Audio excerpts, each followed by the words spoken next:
Hey, everybody. Welcome to the Paranormal Peeps podcast. We are super happy to have everybody back again. All two of you. Thanks for coming back. Absolutely. There's at least three of us, so we can count us three. Okay. All three of you. Well, thank you for all coming back. And who do we have around this beautiful, wonderful wooden table tonight? I don't know. Guess. The same three people that are here every time. Right? I'm Jamie. I'm Elisa. And I'm Josh. And we have a great show topic lined up for you guys tonight. We had the wonderful time of investigating a local cement factory. We did. Doesn't that sound like a great place to go? Concrete. Yep. A whole lot of concrete. Whole lot of concrete. Thankfully, it's not just a concrete factory anymore. It's actually a haunted house. Called the Fear Factory. And its address is 666. No joking. It better be haunted if that's the address. Right? Right? It's like the spookiest address you could make. I don't even know if I've ever come across an address that is 666. I don't think I ever have until the Fear Factory. Yeah, not until then. I think it's the only one that I'm aware of. Yeah. I'm sure there's more. Granted, I'm sure there's more, but that's not very common. No, it's really not. And of course, obviously it's got some very negative connotations in the Christian realm of numbers. Mm-hmm. And so I think that's why people tend to stay away from it. Also kind of like, no 13th floor on hotels. Yeah. In most hotels. Not all. Old hotels. It was the old ones. Yeah. Which is funny, though, because there was actually a 13th floor. They just renamed it to 14. Like that does anything. It Well- makes people feel better, I guess. I don't Well, or it just makes you think. It just makes people think you can't count. 12, 14, 15. Yep. That's how I counted. That's how I grew up counting. All right. So we want to give a special shout out to Broken Wings Paranormal for inviting us along. Absolutely. Now we've done a handful of collaboration investigations with this team, and yeah, always very fun and enjoyable for sure. Yeah, absolutely. So I want to say thank you so much for that. Also, thank you for Grim Ghost Tours. Yes. The one interesting thing is Fear Factory is an exclusive place through Grim Ghost Tours. Yep. And so they will always come out and give you a nice tour of the place and give you some history. Yeah. Always helpful. Mm-hmm. And what's nice is it's not just history, but they tell you what experiences people have had in that area, Yeah. who they have found that haunts the area, which makes it really a lot more fun when you investigate. Absolutely. Yeah. Because you're not starting from scratch trying to figure it all out. And I think most importantly, they show you how to get around the locations. Yeah. And if you're like me, you still get lost, but We did get lost. we did. We got left. We were walking up 1,000 flights of mayhem and then down 1,000 flights of mayhem. Yeah. And we got down to the bottom of the steps and where is everybody? Where did they go? Which way do I go? Yeah. And then we just want to give a special thanks to Fear Factory. They had some staff on hand, kind of running security, make sure that we were safe. It is in a little bit of a sketchy part of town. Yeah. Yeah, there's a lot of homeless people around. I think that's more of the area in Salt Lake with homeless people, but they keep the doors locked for you and unlock it when you come in and lock it back up. And then when we leave, they let us out, so they take care of it. They make your trip safe. Yeah. Very appreciative. Oh, absolutely. Absolutely. We have some special events coming up, don't we? We do. Yeah. October's approaching quick. Spooky month. It's approaching spooky quick. If I want to be honest. So we have a couple public investigations that Cold Spot Paranormal Research is putting on, which is us. Surprise! A surprise! We're two things. So our first one's going to be at Petite Neat up in Payson. And that's going to be Saturday, October 15th from 7 p.m. to 12 p.m. So limited number of tickets are available, guys. We're only selling 10 tickets. Because this place, you can hear everything. It echoes. And Yeah. so we want to keep this small So we can give you the best quality experience. so everybody has a good time. Yeah, 100%. So it's a great location. Yeah. It's indoors. It's indoors, Mm-hmm. which So- is perfect. And it's heated Yes. Yep. very well. There are bathrooms That work great. that work wonderful. And if you guys haven't listened to our episode with our Petite Need investigation, this was one of the original schools in Payson. Yeah. And then it, Like, it's so original. It's so old that it was named after Chief Petite Neat that lived in that area. Right. yeah. Right. So if you guys haven't heard the episode, go back and listen to it. We get into some really good history of the location. But it's, it's 3 floors and it's just a lot of fun. It is a museum now. So there's, museum exhibits in there, but we had a lot of fun in there, and there's also a dirt floor basement that you get to go into. Mm-hmm. Mm-hmm. But what's nice about the museum is that there are other objects in there from different pioneers and stuff. And so you get spirits that are attached to those things. Absolutely. And also some items from the Donner Party. Uh-huh. Yep. So, yeah. Which we have gotten information from. Like, we've gotten EVPs off of that. So anyways, it's a really fun place. Excited to do it, and tell your friends and Get a ticket while the Yeah. getting's good. Yep. And what's our other one we got going on? So we have Benson Grist Mill. So that one's actually going to be not just a paranormal investigation, it's also going to be a costume contest. So put on your best costume, and we're going to have a first, second, and third prize. Of course, we will also be having hot cocoa. We'll have snacks. We'll have little candy bags for the end of the night that will be handed out. We will even be doing door prizes. Yes, we will. Yes, and which will all be explained, right? Yes. For those that buy a ticket. What's the ticket cost for this? Ticket cost for Benson Grist Mill will be $35. Okay, so $35 a person, but it's going to be loads of fun, guys. We're even going to have a vendor there. Laura is her name, from Broken Wing Paranormal.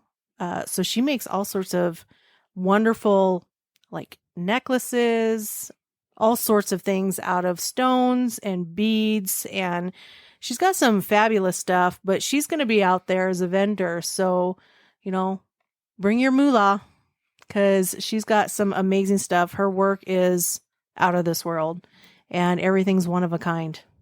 Yeah, and you can find her on Facebook, right? You sure can. It's called Lavinia's Eden. So you can find her there.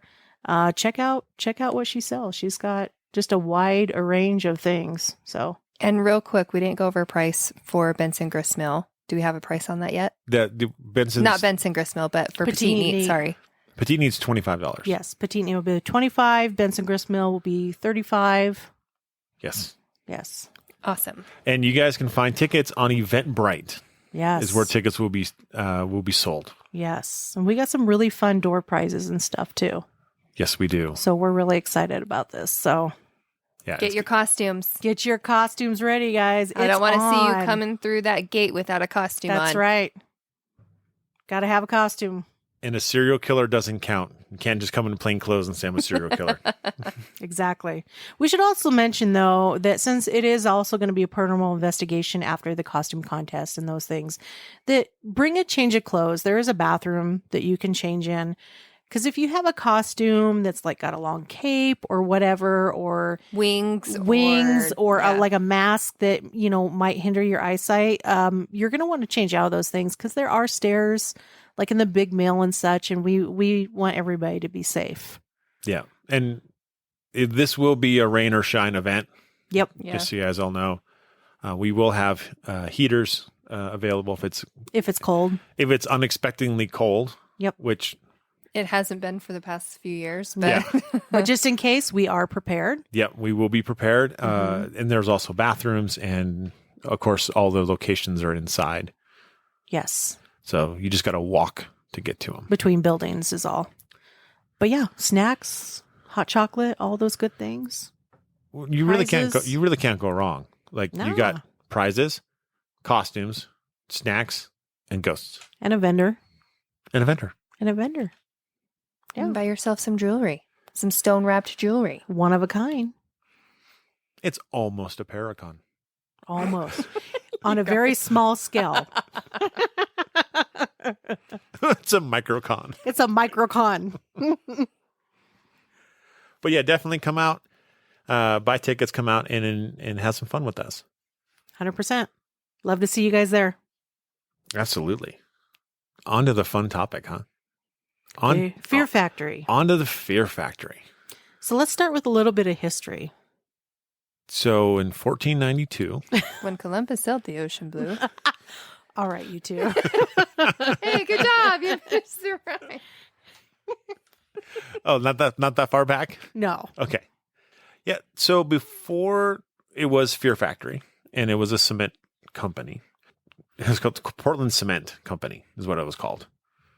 Okay. Or some people call it Portland Cement Works. Right. So what I found interesting is that I thought Portland Cement was the name of the company, Right. which in a way it was, right? But it actually defines the type of cement that was produced. So it wasn't the name of the actual company. It was the type of cement. It was both, which is interesting.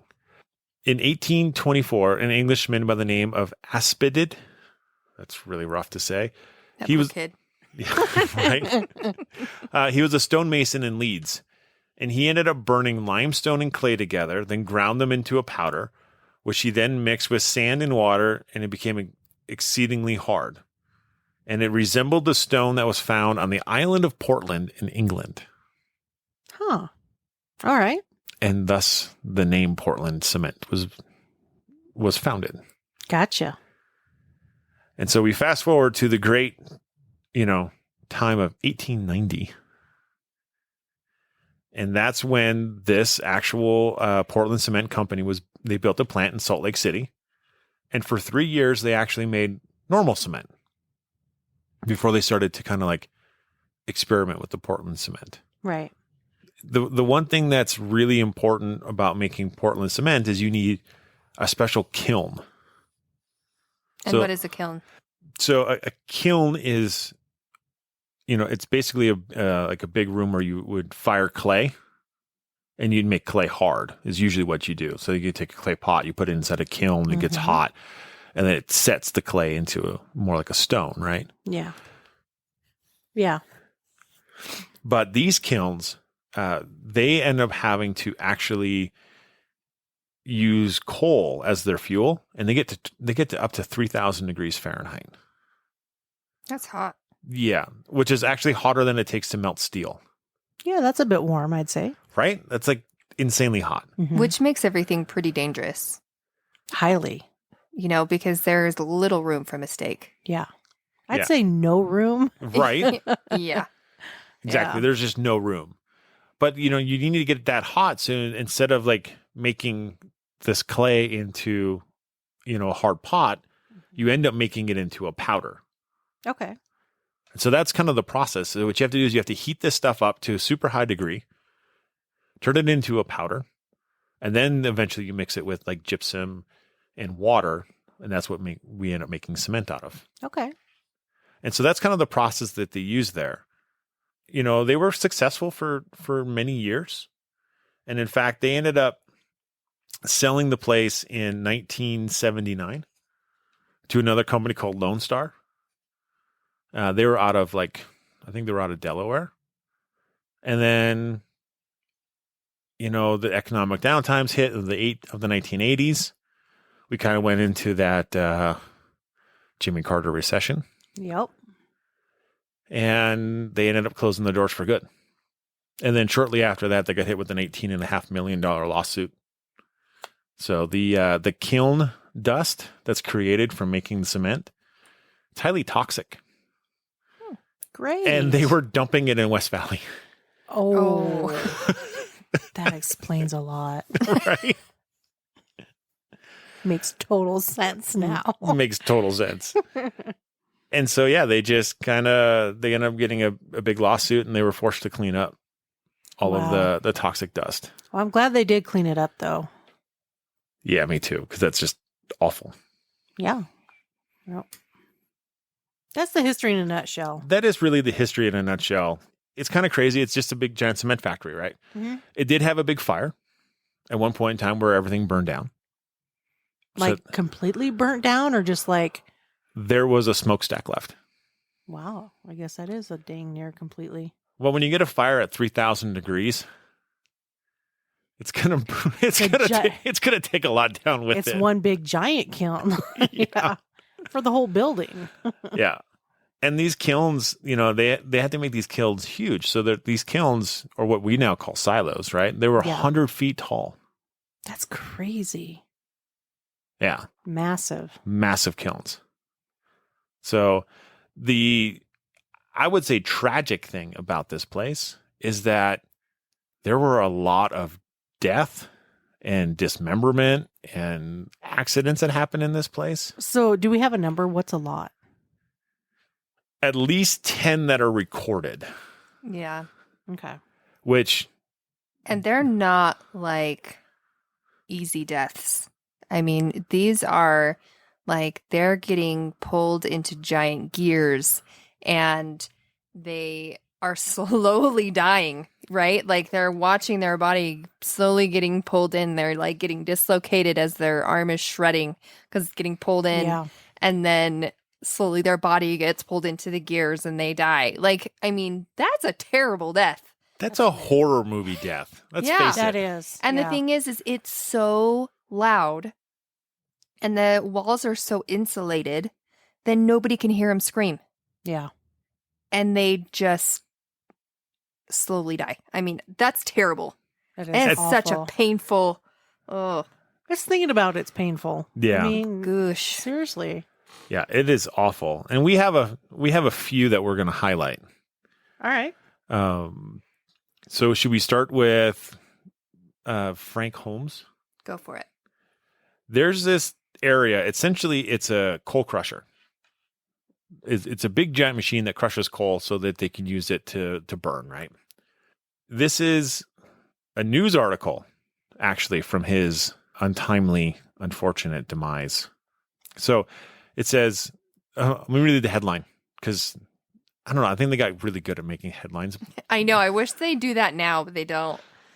His headline is, his life was crushed out.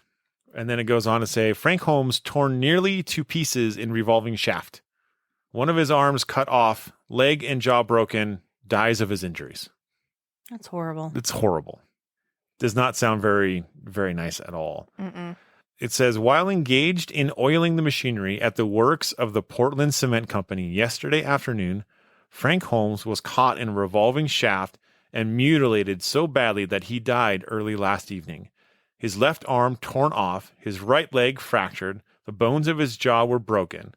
The accident, The accident occurred shortly after 2:00. At the time, Holmes was employed as an oiler, was busy about the crusher with his can.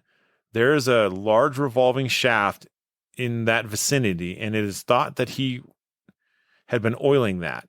He apparently leaned his arm on the shaft and got it caught in one of the flywheels. In a second, he was wound about the shaft and flying through the air at the speed that was almost enough to tear him to pieces.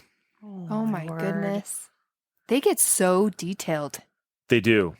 When was this article written again? I have no idea. I don't know. I have the article too, but it doesn't say when. Oh, okay. But you can tell, like, it's an old article. Yeah. It's very graphic. As soon as he was caught, Holmes screamed and the engineer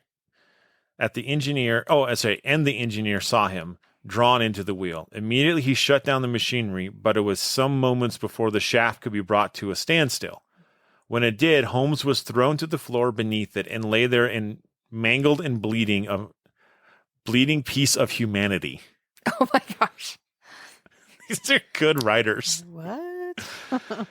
Several of the workmen ran to Holmes expecting to find him dead, but they soon discovered that he was breathing. Dr. A.S. Bauer and William Gleason were summoned immediately to attend to him. When the physicians arrived, they found that while being hurled around the shaft, Holmes' left arm had been torn from his body and had hung by some fragments of cloth. His right leg had been fractured above the knee, and one side of his jaw had been crushed in. The victim almost died from the loss of blood before the doctors could get to him. He was unconscious and was removed to St. Mark's Hospital immediately. Holmes's leg was in such a condition that it was apparent to the physicians that it would have to be removed, but at the time an operation was impossible without fatal results. Accordingly, the wounds were dressed as best they could, and an effort was made to revive the patient. He lived until early last evening when he passed away without having regained consciousness. Oh my. So he survived for A little bit. a rest of the day, essentially. Ugh. Yeah, that's horrific. that's like farm accident. That's bad. Yeah. Like there was this kid when growing up when I was in high school, he had both of his arms ripped off from the rotating drives on the farm equipment. Oh boy. Oh, wow. But for him, he got lucky. They got him flown out, his arms reattached and everything. Oh, really? Yeah. Amazing. Well, it's kind of shows the difference in like medical technology from, I'm guessing this was probably probably 50s or 60s. Right. Is what I would guess in time frame Mm-hmm. to, the 90s. Like we got better with our stuff. Yeah. Although, unfortunately, no matter how good our medical treatments are, there's no way that we would have been able to save Mr. George Howe.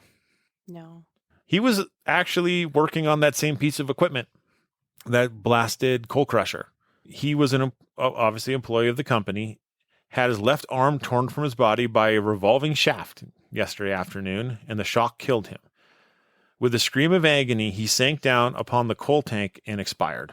No one witnessed the ghastly spectacle, and when Superintendent Blythe heard the scream, he ran with alarm into the room and found the lifeless and almost naked form of Howe, lying upon the coal bin with his severed arm close beside him.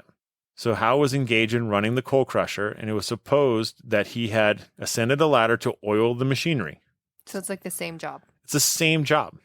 And while he was doing so, his sleeve was caught by the shaft. Well, that sounds very vaguely familiar. Yep. Mm-hmm. And his body was removed by S.D. Evans, undertaking parlors where they will remain until some of the relatives can be located and heard from. Jeez. Yeah. He just got caught in the machine, and before anything could happen, he died from the shock. And what was the next one? The next one that I got, so I think this next one's probably, it's got to be the worst of the three that I have. As if not, having your arms ripped off is Your body mangled. mangled bad enough, right? Right. So remember we talked about how you have to heat all this stuff up to like 3,000 degrees and all of that stuff. And so there's this product that gets created called potash, and it's something that has to be collected and then added with water and all of this stuff. And it happens to be in one of the silos that's currently there, right?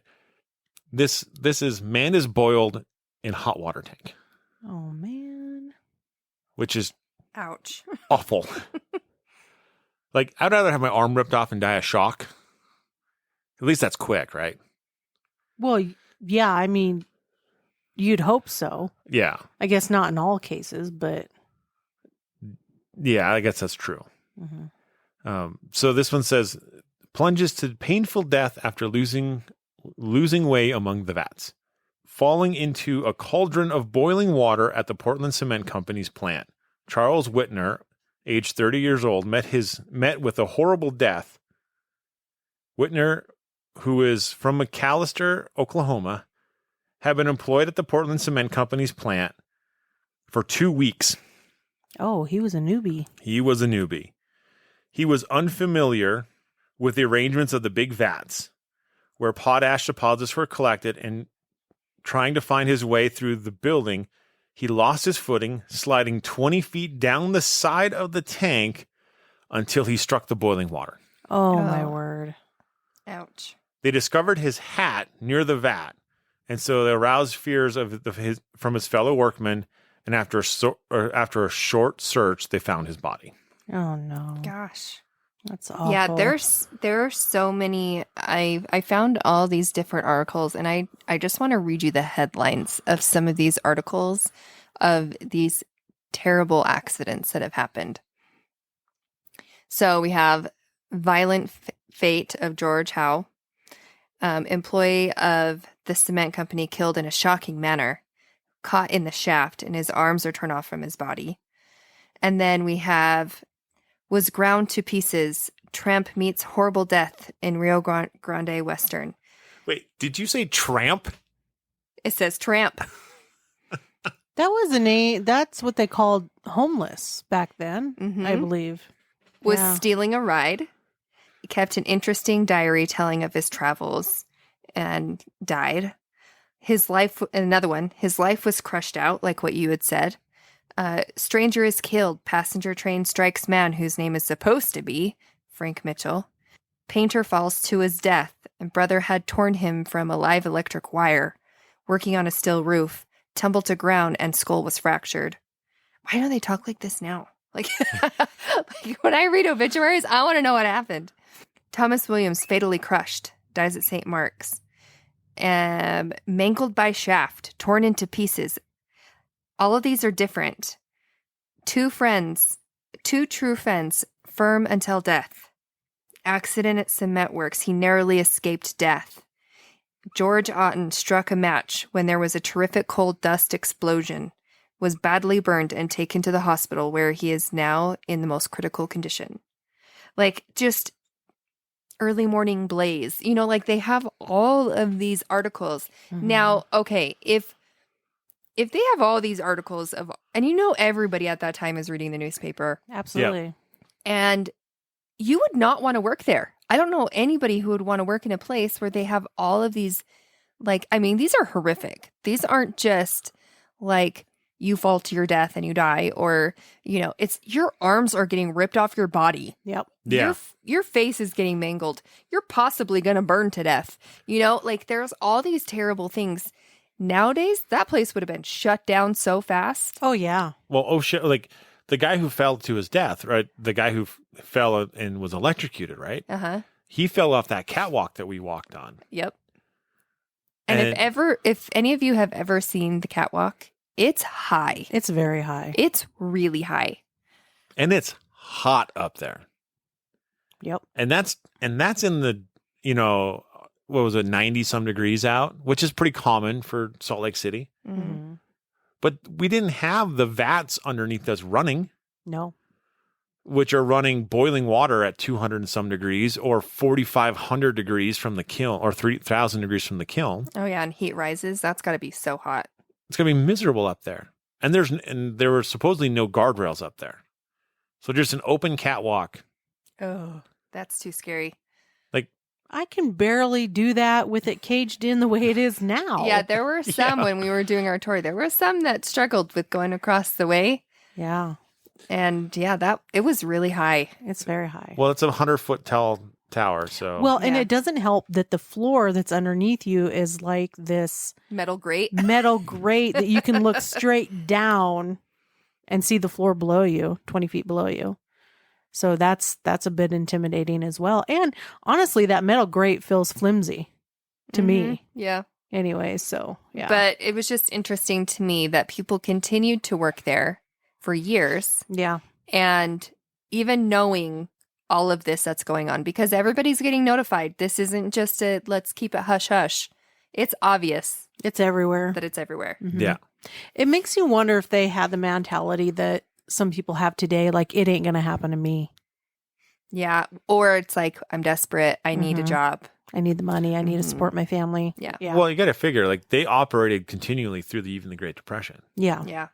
And so like if there's no jobs to be had and you need a place to work, you're going to There work you where go. you can. Steady work. Coal mines have been notoriously dangerous to work in. Right.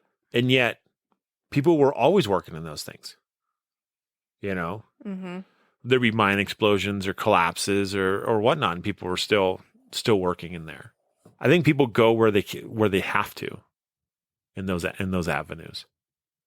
2 more deaths there. All right. One that we can't collaborate on. And that's the homeless man. Okay.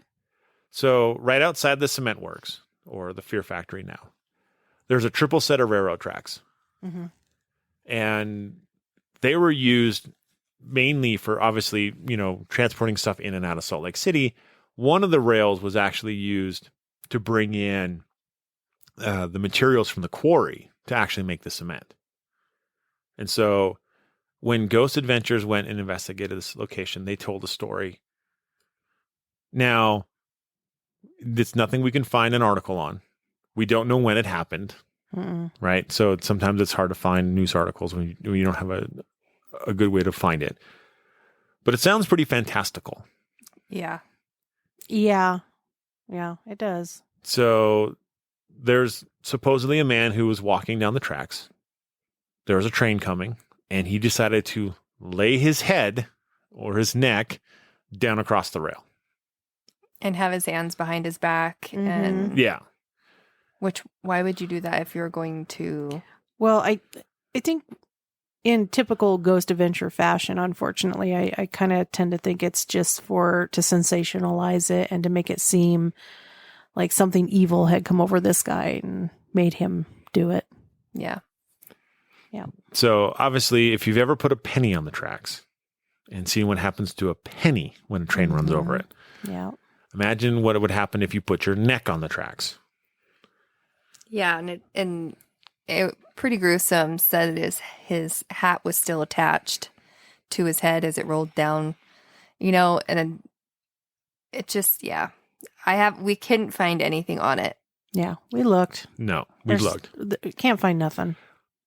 But when we were in Wyoming on our investigation, there was another accident that happened right outside of Fear Factory.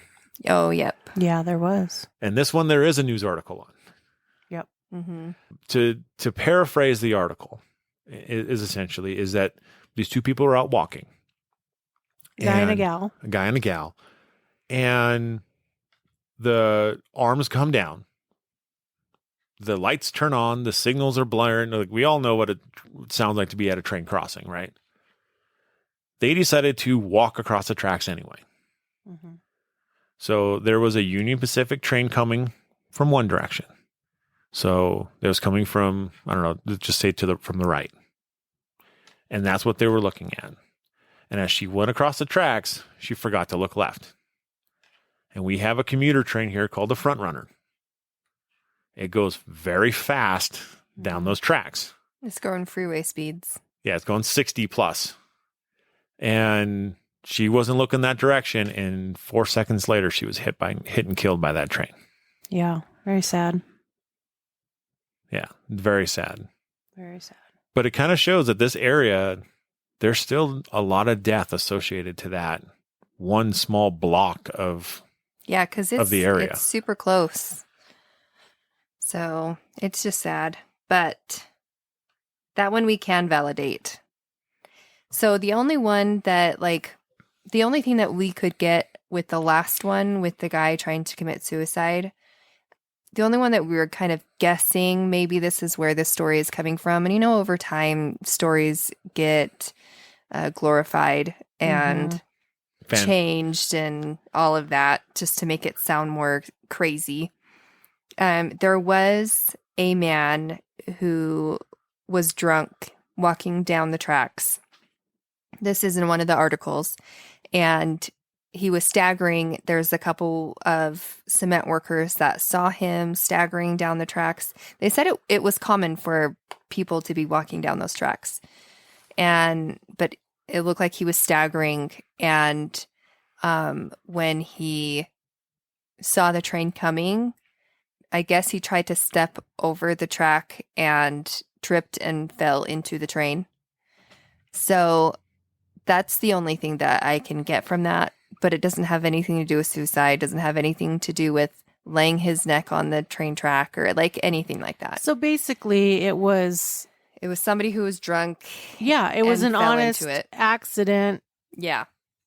and somebody had to come in and make it fantastical and put the spin of evil on it Mm-hmm. to make it more entertaining. But it was right there next Yeah. to Fear Factory. Right there next to it. The cement people saw it happen. Yeah. So it was very, very close. But yeah. Gotta love it. I hate when someone will take a story and instead of being truthful about it, they have to make it and warp it into something entirely different. But if anybody has information on that article, if Let that us know. article exists, if it's a real thing, Like if you if have we're proof on that, yeah, we want to see it. we Like, want to see it. we're all about it. Yeah. Yeah. And because it helps back up stories and claims that have been heard, right? Yeah. And that's the thing is like we were told these stories of Frank and George and Mm-hmm. Yeah. And we found articles. we found articles to back it up because that's the first thing I want to make sure of is that we have some proof and some evidence that this stuff actually occurred. Yeah. You know, it gives more clout to that article, to Yeah. that piece. So yeah, so let's get, like I said, let's get into our investigation. You know, we started off in probably the place that I like the most inside the factory. Same here. Oh, same. I think Same. Yeah. I think we all wanted to be in that spot. We, for whatever reason, we all gravitated towards that area. We all had the same spot in mind. It's also the coolest place in the building, and not like cool as in like awesome, but cool as in temperature. Yes. It's not as hot as the rest of the building. Yes. And it's also the quietest spot. So Fear Factory, for all of you who aren't aware, is located right next to the interstate. And it is loud. Yeah. It is not insulated very well in the catacombs and things like that. And so it is loud. You hear Everything. the cars going by, the diesels, the honks. The front runners, the Union Pacifics. It gets pretty hard when you're trying to get EVPs and things like that with it being that polluted Yeah. with noise. Yeah, but the catacombs is probably the most quiet place It is. in the area. It We is. didn't hear anything outside. No. And it's called the catacombs because that's what Fear Factory calls it. Yes. So it's just essentially you walk into where the side tower is, kind of where the loading trucks came in, and you'd walk underground into this Through a bunch of dreadlocks. ropes hanging down. Smacking you in the face.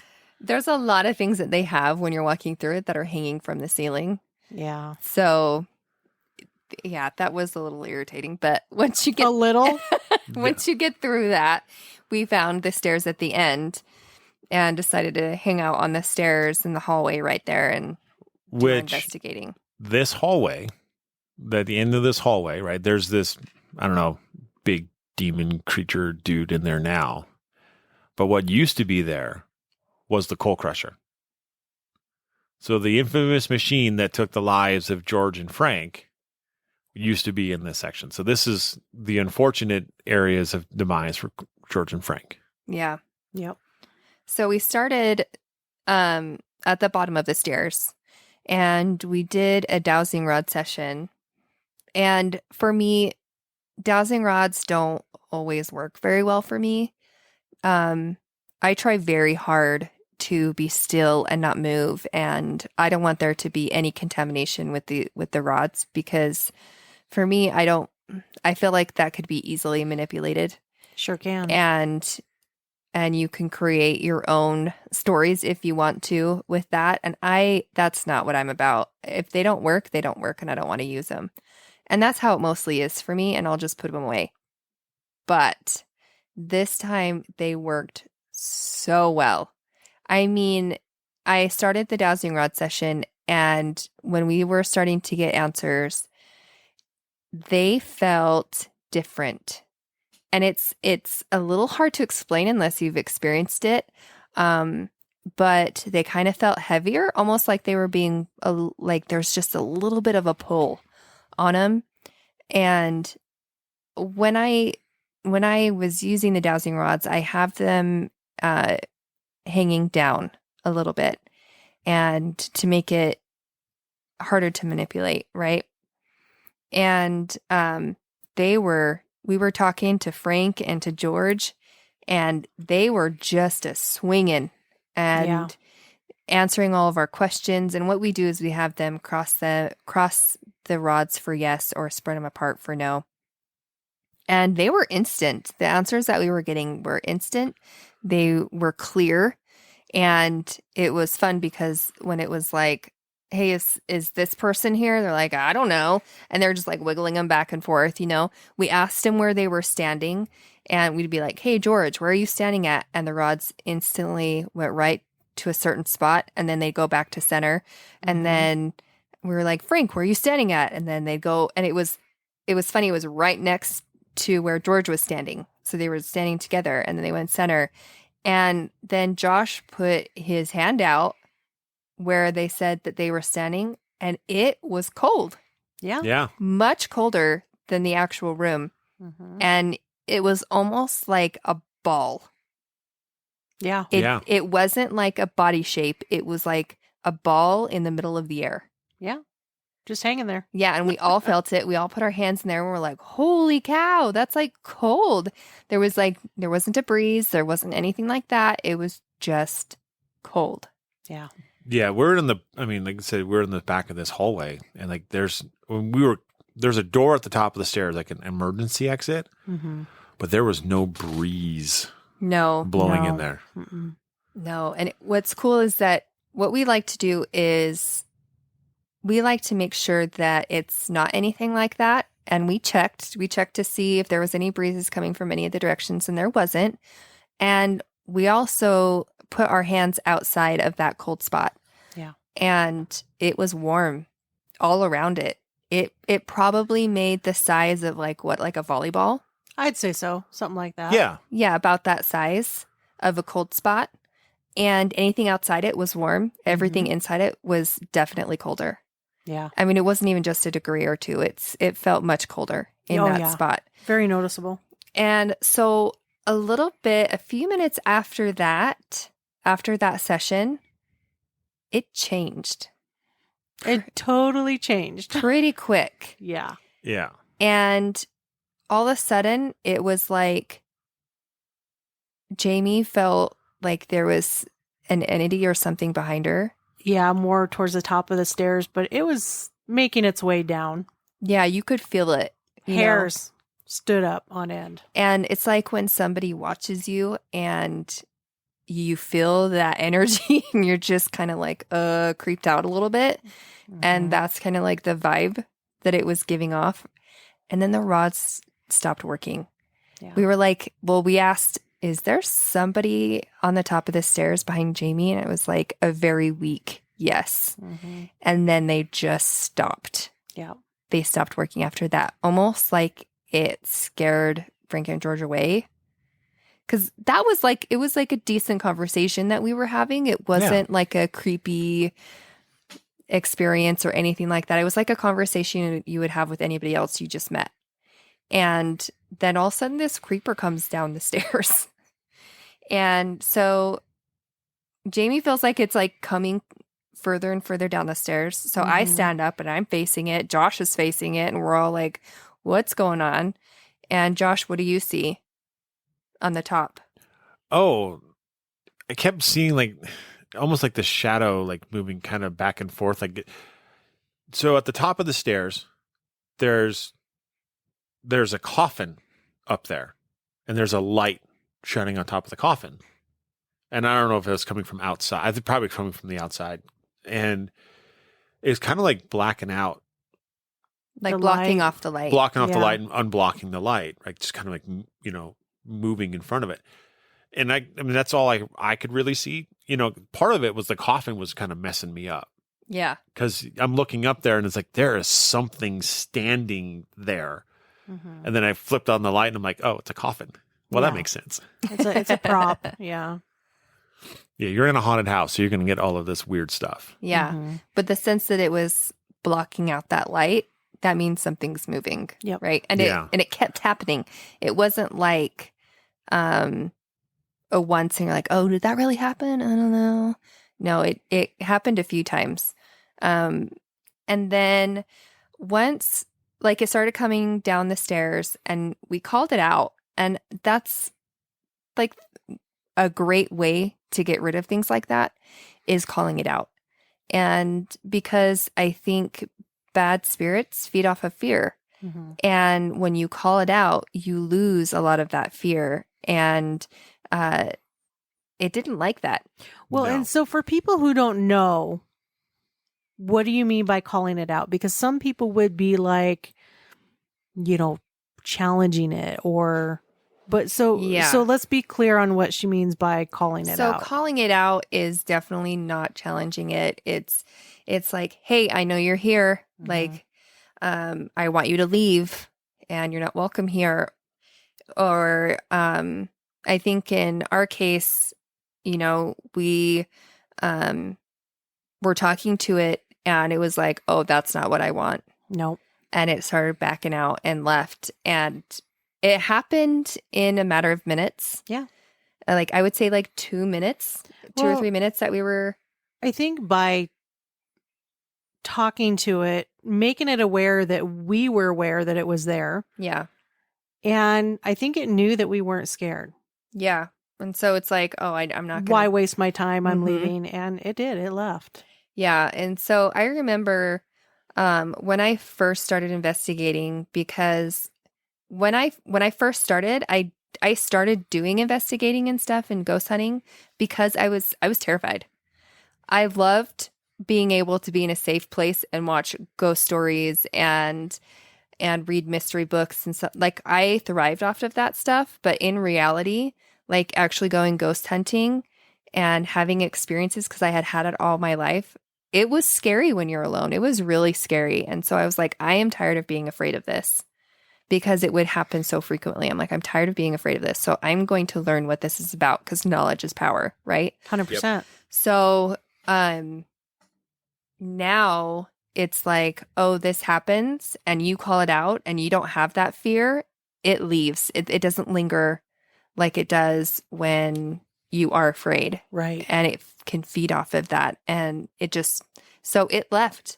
And it just kind of dwindled after that. We didn't get a lot of evidence. No, but we did. So when we were dealing with that negative entity, right, Mm-hmm. we heard Oh, that's right. A noise down the A hall. a noise down the hallway. Like a rustling sound. Mhm. right. And so then I called out down the hall because, we have other people there investigating. We had another team there investigating. So I just called out down the hallway, hey, is there anybody down there? Yep. Mm-hmm. Because if they would have responded back, then we know, oh, it's just a human Yeah. down the hallway. Right. And we left a camera down there. Yeah. So we had 2 cameras and one was down there and the other one was recording us, right? Yep.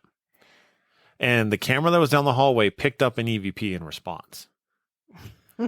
And so It's a good one. it's a good one. We're going to play it for you guys. And if you have kids, plug their ears. There's someone down the hallway.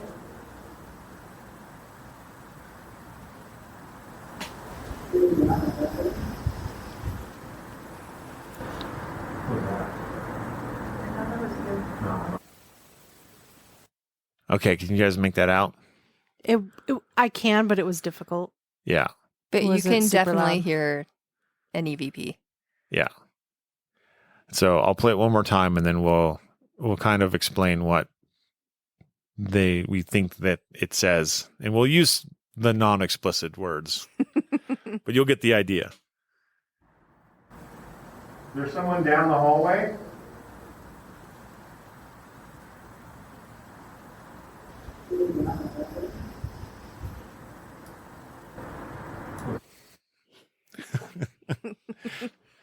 So what it sounds like to us is, who is this mother effer? Yeah. Yep. Male. Male. And reportedly there was a woman who likes to hang out down in the tunnels. Mm-hmm. And so to have a male voice come through was a little shocking. Well, yes and no. Well, why no? Well, I mean, because wasn't George and Frank down in that area? Well, they were down by us. Right. But at one point they left. They left when that Type 3 came. Yeah. That's true. Well, do you think, I mean, so here's an interesting question though, then is their response, is that male response in response to me saying, is there anybody down the hallway? Or is it in response to something else being in the hallway? And that was kind of my point. That's where I was kind of going with this, is that type 3 was there. What if They were talking about the Type 3. they were talking about the type 3? That's very possible. Yeah. Because it also fits. Yeah. It also fits you asking, is there anybody down there? Yeah. Yeah. So it fits both ways. So it could have been a whole different spirit altogether. Yeah, and had we heard that, we would have went down there Absolutely. and started doing another EP session. yeah. Yeah. But we didn't hear that until after listening to the recordings. Yeah. The audio. Yeah. But that is probably the most explicit thing I've ever caught. Mhm. Yeah. Well, yeah, but it was Steve that brought that to our attention. Yeah.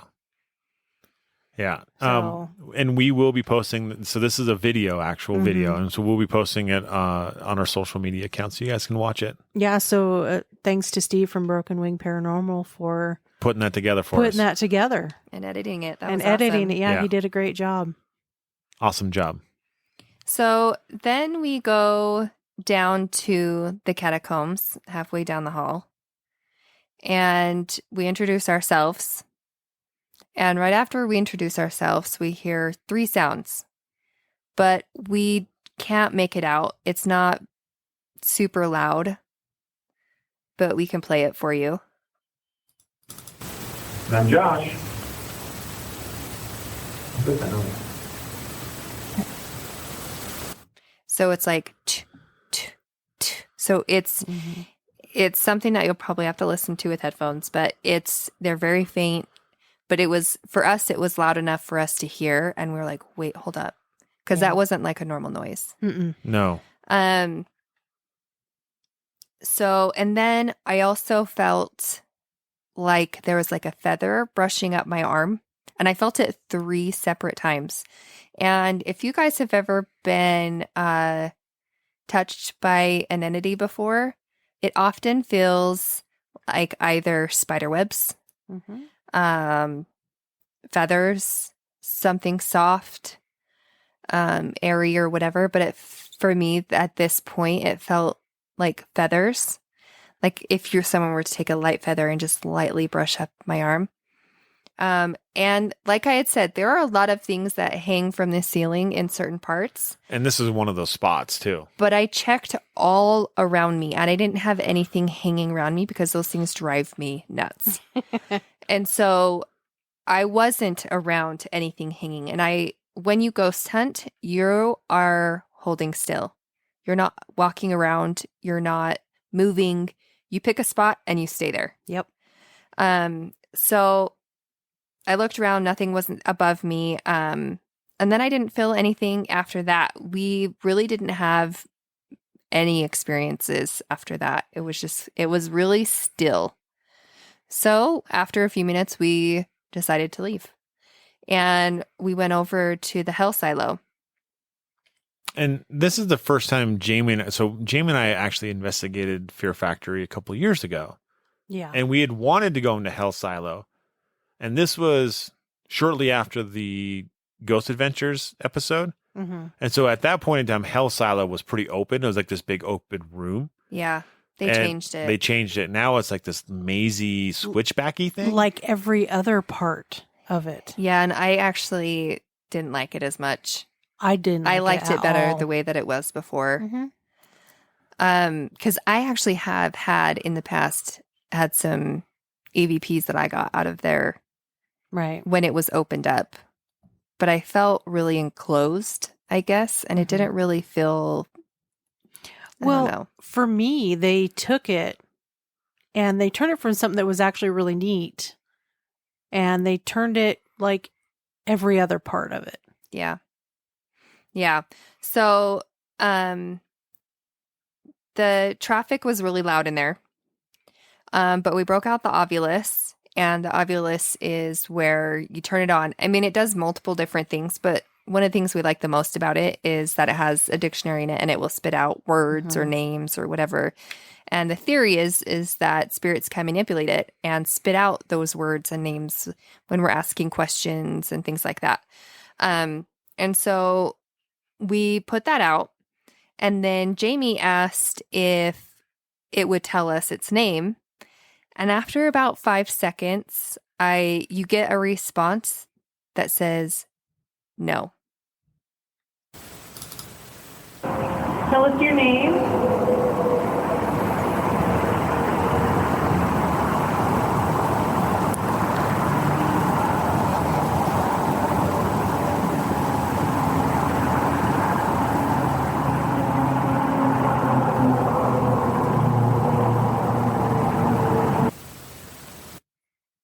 Okay, that was like 15 seconds, 20 seconds. But at the very end, you hear a male no. And for most investigations, it is super rare to get a name. Mm-hmm. I mean, really, really rare to get a name. I don't know why that is. I don't know if they just don't like to give out names. Right. If they can't, or I don't know what the deal is, but it is very difficult. I would say 99.9% of the time, I'm going to get a no. Which is funny too, because we've gotten full sentences in EVP, but it's like, what's your name? No. Yeah. Yeah, which makes it very interesting. I would like to get that figured out on why. Right.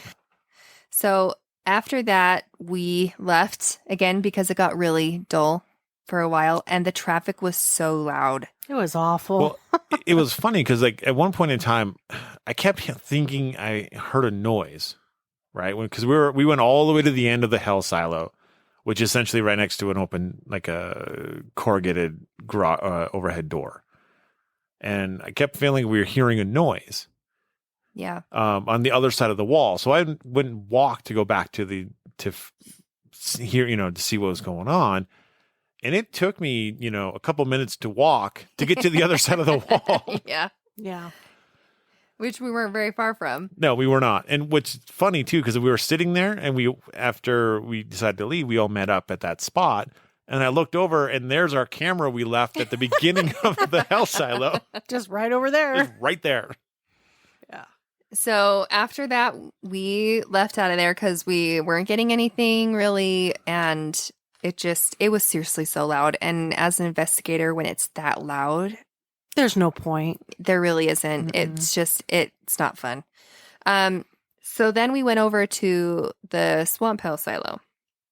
So supposedly there's elementals that hang out there, and elementals are entities that manipulate air, water, fire, earth kind of stuff. And our theory kind of behind that those are demonic entities that just play with those elements, essentially, is what we believe they are. Other people believe that they're a different separate class of entity. Yeah. And so we brought out the flux, and the flux is a little toy. It's like a pyramid. It looks like a pyramid, and it has a light on the top that one is green and one is red. Mhm. And so we use that to ask yes or no questions, and it'll light up and it'll beep and things like that.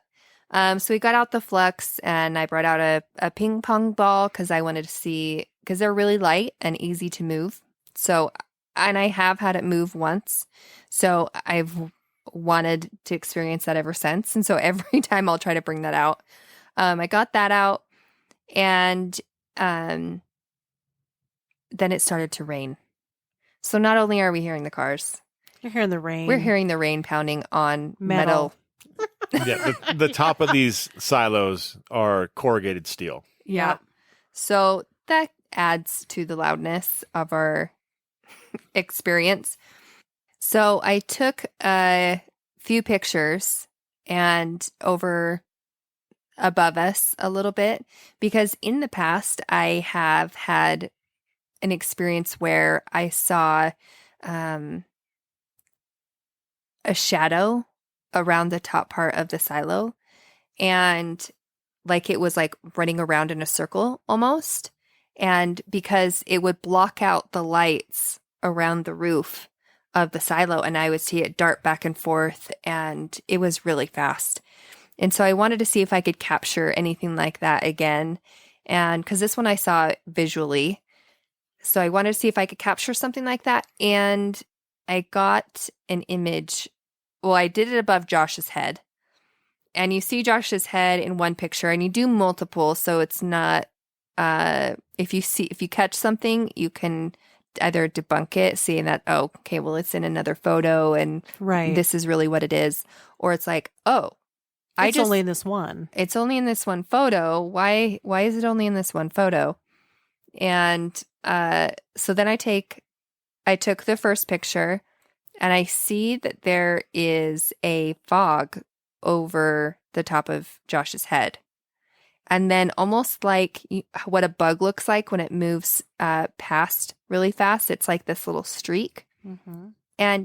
But this was far enough away that this was no bug, because if it was a bug, it would have been way small. I mean, this thing had to have been this size of my hand open, going across. I mean, it was pretty big. I would say it would be about 6 or 7 inches. And we would have seen it, because I had would have heard that thing flying by. Yeah, it was big. And I had flashes going, and we would have seen it, but there wasn't anything there. Like, there wasn't. So a lot of the time when we see something like that, we consider, after debunking it, not dust. It's way too big to be dust, way too big to be a bug. We'll consider it as an orb. And when it's streaking across, meaning it's moving, right? So I took another picture, and there wasn't any cloud above his head. There was no fog. There was no bug. I mean, I took pictures all night or while we were in that room, all around, and there was no other sign of any other thing flying in the air or anything like that. But And if it would have been dust, you would have picked up more. That would have been a heck of a dust bunny right there. Right? It was huge. Attack of the Killer Dust Bunny. Right? So I can explain the fog, though. I was thinking, and so it would just cause a bunch of steam to come off my head and create a mist. Off your bald head. Yeah. That would mean there would have to be activity going on in your head. So you're neurons saying... firing something for that to happen. And we all know that that's not possible. Look, it happens once a year. Well, that was your once a year, I guess. I know. Yeah, so we had those pictures come through, and I don't know, it felt really still in that area. Yeah. And that's how it was in all of the silos. We didn't get a whole lot. And I don't know if it's just because everything was just so loud, it was hard to focus on how we were feeling and the energy or anything like that. But it really, normally when it's like thundering and it's raining, that gets us excited because that creates more energy in the air, which creates, gives the spirits energy to manipulate themselves or things or appear or, right. And so I think part of it, honestly, was the silos were hot. Yeah. And it was uncomfortable at times. And, it's hot. Now it's raining. Now it's humid. And so now we get heat and humidity. Mm-hmm. Which could also be the fog. Yeah, I was just going to say that. It's very possible. So, which is a total, realistic idea. Yeah. And which is what we like to do is, it's okay to debunk your own stuff. It's totally fine. I would rather have it be more obvious that that's what it was. That still does not explain that orb that we saw. No, and I think the tough thing about that, though, is that if it was human enough to create that type of fog, it should have shown up in multiple photographs. Right, and it didn't. It was gone. Yeah. So it's true. It doesn't make a whole lot of sense. No. But maybe, I don't know. Yeah. So then we head over to Clown Town. And it's another little room area full of clowns, clown faces, scary faces. And it's in the second or first silo. It's the silo closest to the gate is Yeah. where it's located. Yeah, so we set out the K2, and the flux, our recorders. We start a dowsing rod session because we were told that there was a spirit there that likes to hang out named Anna. And when I had said that, Jamie was like, oh, I heard the name in my head, Lana. Mm-hmm. And so we're like, which it can happen where you get very close names Yeah. and a spirit can say, I actually like this one over this one, or this is actually what it is and not this one. Mm-hmm. And so with the rods, we asked if her name was Lana, and they went yes, like 3 times over. Like, Like, yes. Yes. And like a very excited, because you can Mhm. generally feel the energy Yeah. or tell the energy from the rods. Like if they're moving fast, it's because they're excited, or it's like, that is totally the answer. And I've been waiting for you to like, finally somebody can verify, Yeah. and that's what it felt like. And then we asked if there was a dark spirit around, and the Ovulus said, dark am I. Yeah. And 3 words. yeah, dark am I. And Josh started asking it to change the lights on the K2, and you got it up, or the spirits got it up to the 3rd light, and you had done it multiple times. Yeah. And you had done a K2 sweep, and you didn't get anything on the K2 sweep. No, there's no residual. There's no EMF in those buildings. There's no like running electricity when we were there. Yeah. So then we go over to the vampire room, and that room has changed too. I know. So I wish they had kept it the same. But so you started off with the portal. Yeah, we did. We did break out the. Yeah. And the vampire room section, the importance, I guess, to understand about that area is that's directly underneath that catwalk. So where that guy fell and was electrocuted, Yeah. we were underneath that area. Yeah. And we're also underneath the area where the guy boiled to death. Mm-hmm. Yeah. So the porthole, what it is, it's basically like a large spirit box. But you can change like the reverb on it and make it not hear the Yeah. and you can change it so what you really only hear are the words spitting out. And sometimes they're really quick, and you can hear the difference between males and females and all of that. It's really cool. Anyway, so we popped that out, and the word or the name Johnny came through. Yeah. And what was interesting is back in Clowntown, that name came through in the Ovulus. But Oh, it did. It That's did. right. And the thing is sometimes the Ovulus, and with, I think, any piece of equipment, you can't trust it 100%. No. No. And sometimes the Ovulus, when you turn it on, it spits out a few words or whatever. Or if there's a lot of vibration, sometimes it will throw out a word. And so you can't always trust it 100%. And so sometimes when it's just like a random thing that just pops through, you kind of just let it go. You dismiss it. You dismiss it Yeah. unless it's very on with what you are asking or talking about. Do you try to validate that? Mm-hmm. So it was interesting that it came through in the room just previously, and then again in the vampire room on 2 different pieces of equipment. And then we did hear like a few swear words and get out and shut up and Yeah.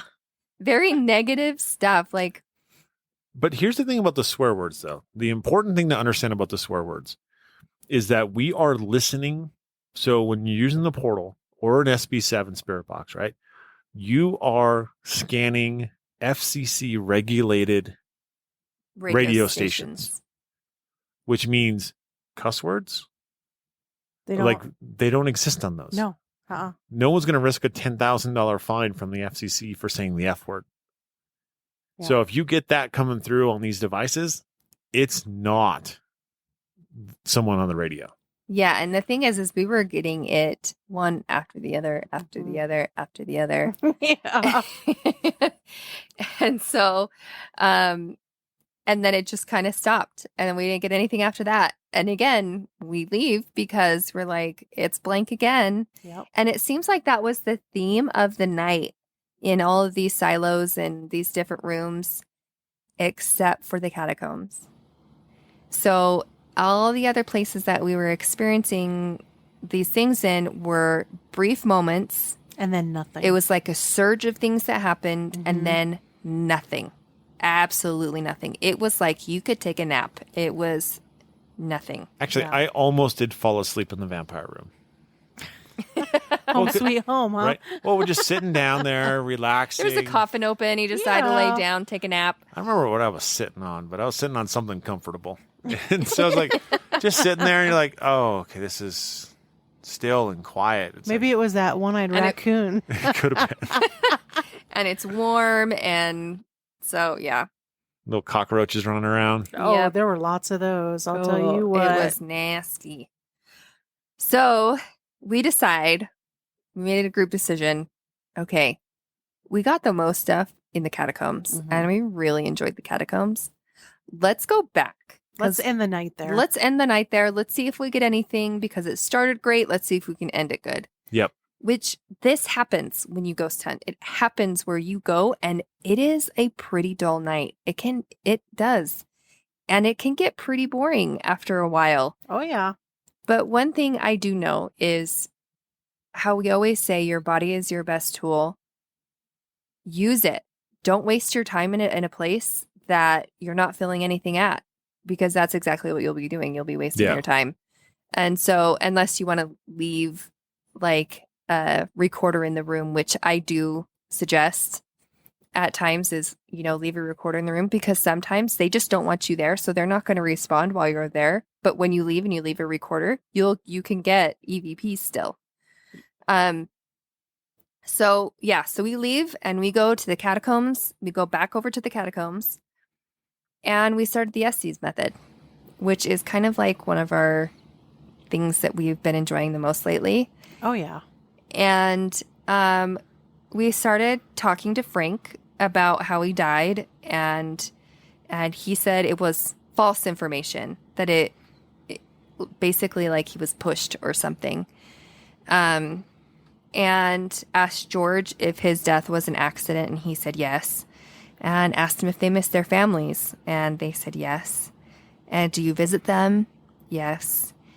And I've got the noise canceling headphones on, and this time for some reason it was so loud. I mean, do you guys remember how loud it was? It was so loud I that could you hear it. guys could hear it. Yeah, we could hear it. Yeah, we could hear it. And I'm like yelling, "Can you hear this? So loud!" And we're like, yes, you are. And so I can't hear them, right? And then it was getting to the end of the night. We really didn't have a whole lot of time to spend at the catacombs for the second time. And so they said, Jamie and Josh, they're like, "Can you tell us goodbye?" And then we got, "Take me, I'm ready." So that for us is like they want to go with us. And we're like, You can't. No, you can't do that. That's one thing we don't allow. We do not allow you to come home with us. No. You have to stay where you're at. Yeah. And so you guys said, "We're going to start packing up." And then I got sad. Go on.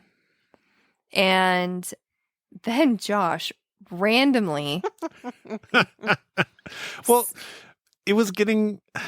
So when you investigate, right, and you ask questions, you eventually get to this point where you run out of questions, and you're like, "What in the world do I ask?" You just yeah, throw and it random. happens a lot. And Yeah. sometimes you repeat yourself in your questions and whatever. Oh, yeah. So here comes Josh. ¿Cómo estás? Bien? And what do I get? Instantly, ¿Cómo estás? So I would like to say that, one, my Spanish is super limited to how are you? And I love to, I want Taco Bell. So this is the limitations of my Spanish. And then Jamie goes, ¿Qué pasa? And I go, mi grande. Like, what? I don't even know what's going on at this point. I don't even know. I'm serious. I say that and I'm like, She's mi confused. grande? What? And then Jamie goes, adios. And I say, come again. Yeah, she has no idea what's going on because remember, she's got these noise canceling headphones on and she's listening to the SB7, surf through these different channels. And Josh and I are just throwing stuff out there. So when she starts getting these, Hispanic responses, she's like, what is going on? Yeah. And I decided to go because we did have that entity that came from the top of the stairs. I decided to go to the top of the stairs. So I'm at the top of the stairs. They're at the bottom of the stairs. And I'm also hearing the so loud. Oh my gosh. I was dying because it was so stinking loud. So anyways, it was pretty funny. It ended the night really funny. Yeah. It ended it fun. And I'm glad we ended there. Me too. I think the coolest part, though, is we've done the Estes method 5 times. Well, total. we've done it many times, but the last 4 times, three or 4 has been great. Solid. Yeah. But what's interesting is all the times we've done this, right? We've never had any Spanish words come through. No. And Never. and while we do have Spanish stations in Salt Lake County and in Utah County, right? We have them in Utah. There's not enough of them combined together to make these words randomly show up. And at the perfect time. Yeah. Because when you're asking these questions, I have them flipping backwards, the radio stations going backwards and going really fast. Usually it's 100 millisecond sweep, which means Mine's actually faster than that when I do it. So it's, to give you an example, every ch sound is a station. yeah. So it's going ch ch ch ch ch ch ch ch. It's Yeah. going that fast. Yeah. So for it, and sometimes a little bit faster, and for it to be going that fast, how do you catch perfectly? Well, exactly. And if you're sweeping at 100 milliseconds, it means it every 100 milliseconds it switches a station, which is 1/10 of a second. And so it's that's It's fast. Tiny amounts. Yeah.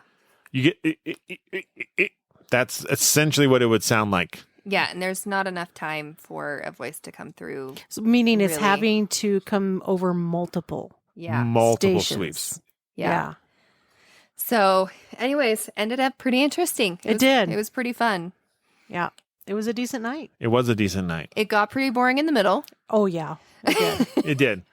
but that happens. It does. And the thing is I think we would have stayed in the catacombs the whole night, but we wanted to go investigate the rest of the building. Yeah, because you never know what you're going to get. Right. Well, and two, what we forgot is that we heard a bang when we were in the catacombs the first time. We felt the bang. Yeah. So what happened is when Jamie started feeling like there was something behind her and I stood up, we were kind of confronting it for a little bit, and I kind of stood there for a little while. I wasn't moving. I'm at the very bottom step. I'm not moving. These stairs are metal, right? Mhm. And Josh is over grabbing the camera. So he's going towards the opposite direction that I was facing. And all of a sudden, and Jamie's sitting there on the stairs, she's not moving. Mm-mm. All of a sudden, at the bottom of the stair goes, Boom. boom. You felt it. Yeah. You Yeah. felt it. You heard it. It was very distinct. Yeah. And we're like, holy crap. And so we'll play that for you. Still there, right? Yeah. Still there. that? I don't know. Something just hit really hard. But yeah, no, it was nuts because I heard it, and I thought someone kicked the stairs. Yeah, but Yeah. Elisa was standing up, and I was just sitting there. Yeah, and from what it sounded like, it came from under the stairs, Mm-hmm. which, you know, Well, from what it felt like too, because you could feel it. yeah. But those stairs are open underneath, They are. except that the fact that they're blocked off. Mm-hmm. So there's no way for any of us to get in there and get underneath the stairs, Yeah. Yep. which is actually pretty neat. Mm-hmm. But the catacombs have, for whatever reason, seem to be super active for us. That just was the place to be that Yeah. night. Yeah. And that was a lot of fun. Like the first time we were there, we ended the night in the catacombs, if you remember. Yeah, that was the very last spot we went. And we heard something from down the hallway. We did. And the thing that, But it wasn't like somebody talking or saying something. It was like something was like crawling along the floor. yeah, scraping on the concrete. Yeah. Yeah. Like something was moving across the floor. shuffling Yeah. It was weird. Yeah. And that kind of freaked us out. And I was super hopeful that because we had a camera set up and a digital set up that night, And we got nothing. and we got it picked up on nothing. And it's like, oh, that's the worst. Yeah. Yeah, we didn't get nothing. No. Although I will say this though, the first time we were there, we had probably the funniest dowsing rod session, and it was in the area was past the vampire room. Mm-hmm. It was probably similar to where we were this last time with the portal session, and it was set up as like this dining room kind of motif, right? And there's a big table in the middle and stuff all And a hutch and yeah. yeah. And we were doing a dowsing rod session there, and we're like, "Are you attached to anything in this room?" And it's like, "Yes." So I was like, "Okay, point to what you're attached to," right? Because I'm thinking, I don't know, there's some kind of crazy artifact or something in there, right? And I get spun around behind me, and there is this foam leg From the knee down. from the knee down, and It's a prop. it's a prop. And it's like pointing at that. I'm like, "Is this what you're attached to?" It's like, "Yes." I'm like, Are you lying? "Are you? Are you lying?" Yes. You just like messing with people? Yes. And you do. And that's what's fun about like doing dowsing rod sessions and stuff like that is you do get the funny ones. I mean, there are so many different type of people. And so which means there are so many different types of entities. Mhm. Yeah. And they're not all creepy. No. They're not all mean. Nope. Some of them are just like you and I. Some of them are super funny. Some of them are sad. Some of them are just happy to be there. Some Yeah. of them are angry. You know, you do get like such a wide variety. They're not all super scary. Yeah. And you get those pranksters. Yeah. And this is the one we came up with. It was a prankster. And it was like, Yeah. it was neat. And that's where it's always challenging too. Cause you're getting these answers. And you're like, do I trust that? Yeah. Do I trust this answer anymore? I don't know. Yeah. And I remember probably one of the funniest things that ended up happening is when we were on an investigation, we were doing a spirit box session, and we're asking all these questions. We're getting all these crazy responses, right? And then we stopped, and we get this voice that comes through. It says, "I lied." You're like, At least "Oh," you're being honest. right? And it's like, well, that's after the fact. So it's like, oh, that's great. I can appreciate spirits like that kind of just, Well, we like give to you play. crap and We like Yeah. to play pranks too. Exactly. So why wouldn't Exactly. they? Exactly. it's fun. It adds a different layer to this whole, paranormal stuff. So yeah. Yeah. And it shows that everything's not all serious. Mm-hmm. There is some enjoyment and fun that you can have with it, Yeah. and that makes it nice. So let's move on to our new segment Okay. called Ask an Investigator. All right. So we polled Twitter and Facebook to get questions that we can answer. And you guys failed us. Yeah. What is up with that, guys? Come Rude. on. You broke our little hearts. You did. And so we had to find our own questions to ask ourselves. So just so you guys know that, when we come to record, we're gonna put up a question on Twitter and on Facebook, and it's your guys' chance to ask us any question that you want to know from a paranormal investigator. It can be as, I don't know, wild and crazy as you can think of, as long as it's appropriate. We will answer the question. Mm-hmm. So it can be even as much as, what do you not eat before a paranormal investigation? And the answer oyster soup. Yes. Always oyster soup. Always Don't oyster do soup. it. Don't do it. Especially when you're not even by the coast. Yeah. When you're in Montana, Don't eat eat seafood. oyster soup. and you think I would learn. Or taco soup. Or Subway. Or Subway. Subway was almost the worst. Although it was pretty funny. Yeah. That's for our blooper reel, though. All right. So, first question. What makes something paranormal? Thanks for looking at me, guys. Right? And you're on.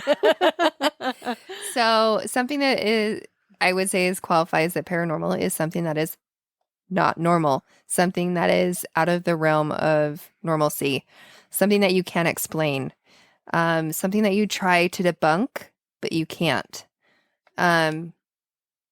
Like how they say UFOs, because you can't identify them. There's no way to do that. So that would be paranormal. Or you walk into your kitchen and all of a sudden all of your drawers and your cupboards are open. Paranormal.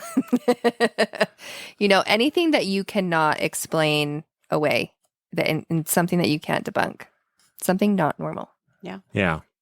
And that's really what we search for, right? That's why we try to debunk everything, including, photo evidence and voices and stuff like that. And we try to figure out what, is it explainable? Is it really just someone's stomach growling? Or can we recreate it? Was that Subway? Yeah. Was that really Subway? That's a big yes. Yes. But yeah, it's those things, right? And I think that's what us as investigators want to do, is try to explain the paranormal. We are trying to figure it out. Yeah. That's our goal.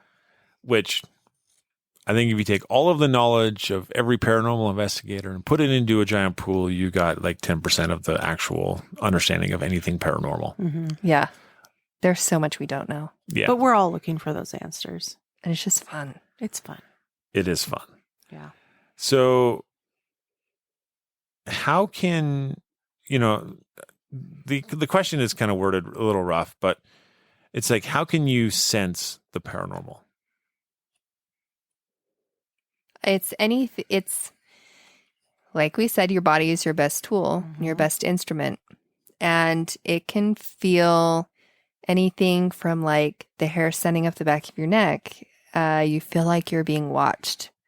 And I think that's the most that what people experience is they feel like they're being watched. Yeah, that's the very common one. And that one can be debunked in cases too. It can. Right. You know, if you have high EMF from electrical lines, whatnot, it can cause those feelings of being watched and hair standing up. It can cause headaches. It can cause hallucinations. It can cause all those things. So you have to kind of go through and by a process of elimination, kind of rule some of those things out first. Yeah. Mm-hmm.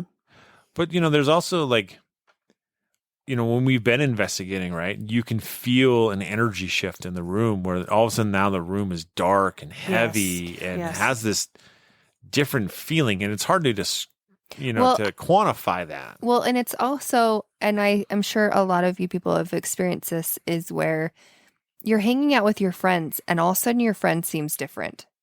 You don't know why your friend seems different, but you can tell there's something different. And you go up to them, you're like, hey, what's going on? Mm-hmm. You seem different. And it's because you feel it. You feel the energy shift. You feel what you're feeling is the energy shift from what the energy that they're giving off. Yeah. And we all have energy and we all give off energy. And so when that shifts and changes, you feel that because you are used to what that energy feels like. You you know what your friend's energy feels like, whether you realize it or not. Yeah. And, or your spouse or, significant loved one.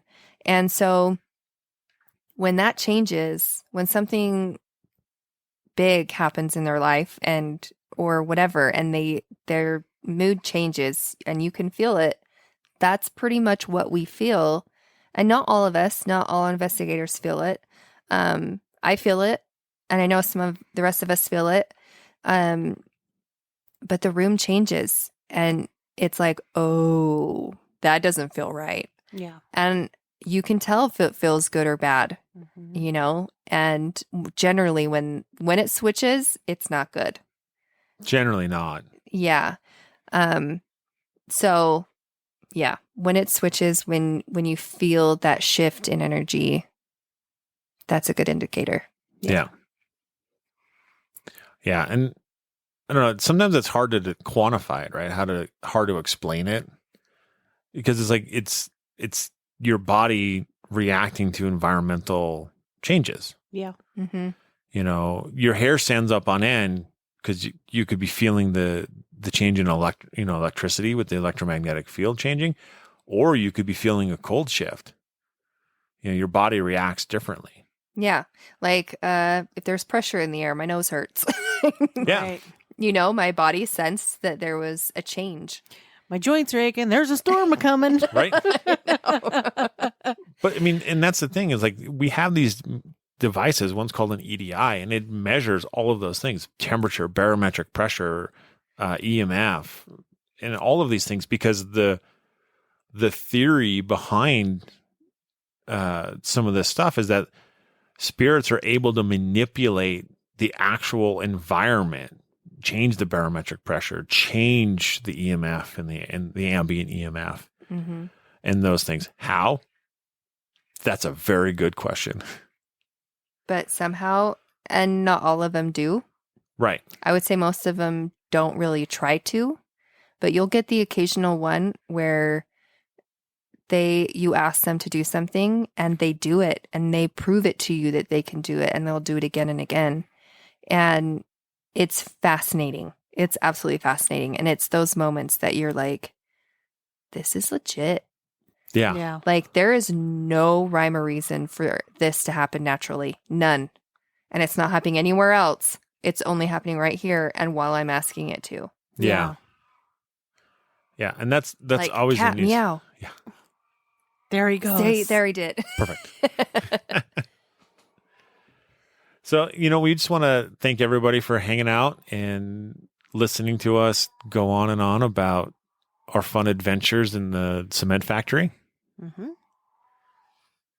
And if you guys want to hear, the EVPs that we've got, or see the video of us being cursed at, where can they find us? Well, on Facebook, you can find us at Paranormal Peeps Podcast or at Cold Spot Paranormal Research.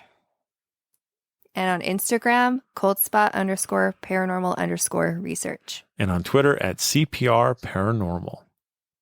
And as always, stay ghosty, my peeps.